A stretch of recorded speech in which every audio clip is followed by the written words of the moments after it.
आज आम बनाइछे कोबी तरकारी बिना प्याज रसुण देखा जी सुंदर खायापी भी से भल लगे। नमस्कार मु सुशील मो कुकिंग ब्लॉग रे आपण मानक स्वागत करची। चलतु आ गोटे रेसिपी बनाइबा। प्रथमे मु कोबी भाजियापाई प्रथमे कढ़ाई बसैली। कढ़ाई पर किसी रिफाइन तेल दे से आलू आउ कोबी को धोई रखी ताकू आम फ्राए करने देदेबा। से मुझे लुण आउ किसी हलदी दे भल भाव में मिसई दे 5 मिनट जाए कवर करदेवा।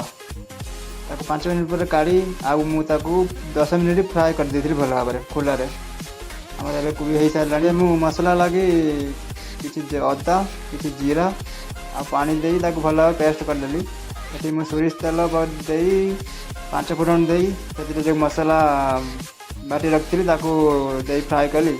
ये मुझे टमाटो को गोटे बड़ टमाटो पेसी देली। से मसला किसी मु कंचा लंका 2टा देली।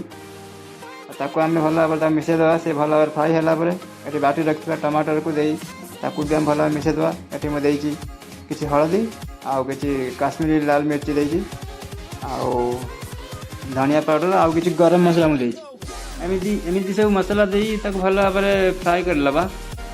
आमर मसला देखो ए भल भाव में फ्राए हो आसला। मुझे ये बिना प्याज रसुण बनाऊँगी से प्याज रसुण यूज करना। आम भल भाव में फ्राए हो सारा। एवं आम से भाजी रखा कोबी आलू को देदेवा। देखिए एमती कषिदेवा भल भाव में 2-3 मिनट कषिदेवा। कषि सारापर से आम पानी देवा। आम जी दरकार से हिसाब से पानी देवा। पानी दे मुझे लुण एवं पकईदेली किसी स्वाद अनुसार। आउ मु 5 मिनट घोड़ाई देली।